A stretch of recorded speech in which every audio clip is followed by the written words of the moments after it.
La palabra con nosotras, con nosotros. Una reflexión de la palabra cotidiana en diálogo con el acontecer de la comunidad universitaria.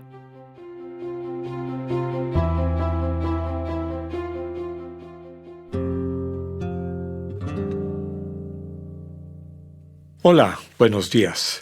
Bienvenidas, bienvenidos a la palabra con nosotras, con nosotros. Hoy miércoles 3 de enero seguimos nuestro recorrido con este inicio del Evangelio de San Juan. Ayer, como teníamos que ubicar el por qué estas lecturas, por qué en este momento del año litúrgico y sobre todo vincularla con el inicio del Evangelio y el prólogo que ya describíamos. Seguimos en lo que podríamos llamar el ciclo de Juan el Bautista, como precursor, que implican los versículos que leímos ayer y los versículos que vamos a leer hoy. Son los que están inmediatamente después. De hecho, podríamos decir que casi es una misma enseñanza. Está terminando de redondear la relación de Juan y su círculo con el Señor Jesús y los primeros discípulos de Jesús. Vamos a leer los versículos del 29 al 34. Al día siguiente, vio Juan el Bautista a Jesús, que venía hacia él, y exclamó: «Este es el Cordero de Dios, el que quita el pecado del mundo. Este es aquel de quien yo he dicho: el que viene después de mí tiene precedencia sobre mí, porque ya existía antes que yo. Yo no lo conocía, pero he venido a bautizar con agua para que él sea dado a conocer a Israel».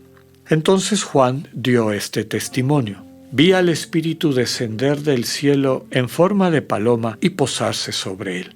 Yo no lo conocía, pero el que me envió a bautizar con agua me dijo: aquel sobre quien veas que baja y se posa el Espíritu Santo, ese es el que ha de bautizar con el Espíritu Santo. Pues bien, yo lo vi y doy testimonio de que este es el Hijo de Dios». Palabra del Señor. Si bien la lectura vemos que nos habla de un día siguiente a aquel interrogatorio que le hacen las autoridades enviadas por el liderazgo religioso de Jerusalén, nos dice que son sacerdotes y levitas, nos dice que son de la secta farisaica. Puede haber ahí un pequeño desfase porque la mayor parte de los sacerdotes y levitas no pertenecían a los fariseos, sino más bien eran saduceos, eran de la secta saducea. Puede ser que esté reflejando la manera como se consolidó esta especie de alianza, aunque precaria, de alguna manera en contra de Jesús eventualmente, ¿va? Las autoridades de las dos principales sectas del judaísmo, representadas en el Consejo de Ancianos, en el Sanedrín, pues se unen cada vez que ven algo que consideran que pone en peligro su manera de ver a Dios, pero con honestidad, ¿no? Podemos decir, sienten que ponen en peligro lo que para ellos les parece fundamental. En este caso, la Torá y, desde luego, el culto y la centralidad del templo. Por eso le preguntan tres cosas a Juan el Bautista. Le preguntan la primera y más importante y, digamos, peligrosa desde su punto de vista. ¿Eres tú el Mesías? Es decir, el consagrado, literalmente ungido, ¿verdad? Pero ya sabemos que eso significaba consagrado. El aceite como símbolo de fuerza, de un poder que, bendecido por Dios, se transmitía a la persona que era ungida, ya fuera rey, ya fuera sacerdote. El Mesías era una especie de rey sacerdote, ¿no? El enviado directamente por Dios, consagrado para liberar a su pueblo. Digamos que era el líder que esperaban, pero que ponía en duda los otros tipos de liderazgo, tanto civil como religioso. Por eso los reyes o los tetrarcas descendientes del rey Herodes, pues cada vez que alguien levantaba la mano diciendo que podía ser Mesías, pues inmediatamente lo aniquilaban, porque era una competencia, era una amenaza a su poder. En el caso de las autoridades religiosas, podía haber, como decía hace un momento, una honesta preocupación.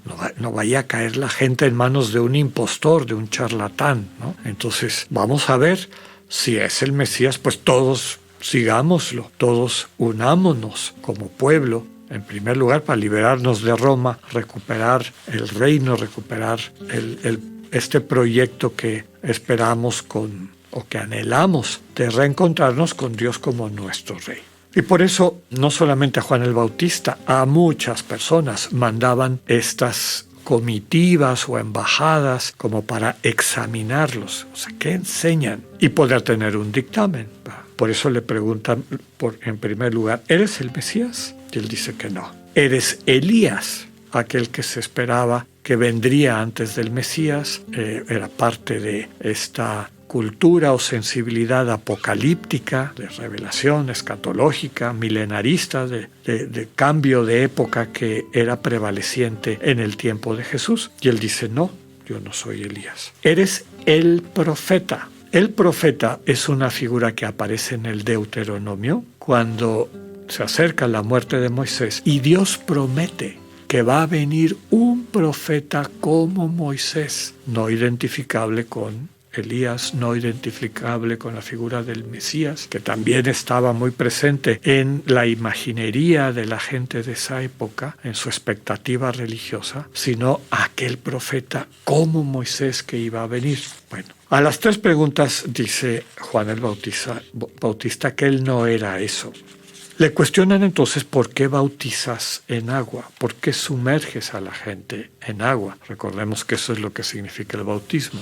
Le están diciendo eso porque él está haciendo una práctica que los cuestiona, perdonar los pecados sin ir al templo, sin seguir el caminito que ellos consideraban que era el propio de la ley. Él finalmente les dice que lo único que está haciendo es este bautizo en agua, pues que hace referencia a la práctica de los baños rituales propios de la tradición judía. La gente se tenía que preparar, purificar, pero subraya la venida de una figura que es la que todos están esperando, ¿no? Ayer nos decía, yo no puedo ni desatar, no soy digno de desatarle las cuerdas de sus sandalias, no soy digno de ser su esclavo, es lo que dice literalmente ese texto. Hoy nos dice que ese que viene después de él tiene precedencia sobre él porque existía antes que él.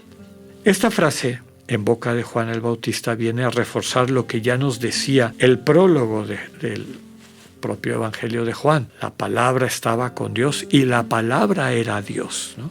Aquel que va a ser declarado como el Cordero de Dios existía con Dios desde siempre.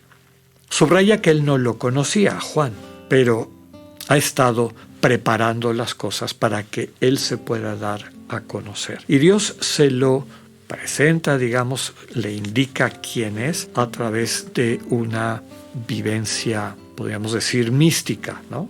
Juan da el testimonio: vi al Espíritu descender del cielo en forma de paloma y posarse sobre él. Lo que en los otros evangelios sinópticos se presenta como una experiencia de Jesús que después él relata a sus discípulos, aquí es Juan el testigo. No son excluyentes, podemos decir que son casi complementarias, pero nuevamente este símbolo del Espíritu que se posa sobre él en la forma de paloma, este animal que siempre vuelve a su lugar de origen, el Espíritu está volviendo a su casa, es decir, a la presencia de Jesús, a la palabra encarnada. Ese es su lugar, esa es su casa, ¿no? Y manifestándole a la gente ese misterio, ¿no? Él será el que bautice con el Espíritu Santo. Otro elemento que nos viene del Antiguo Testamento y de las revelaciones del Antiguo Testamento. Ahí dice que Dios hará que su Espíritu descienda sobre su pueblo. Es decir, está subrayando que esta persona de quien está dando testimonio Juan el Bautista es presencia de Dios, porque Dios es el único que va a poder transmitir ese espíritu a su pueblo. Y por primera vez aparece ya al terminar este título mesiánico. Dice Juan el Bautista: doy testimonio de que este es el Hijo de Dios. Y iremos profundizando lo que esto significa en los próximos días. Que tengan un buen día, Dios con ustedes.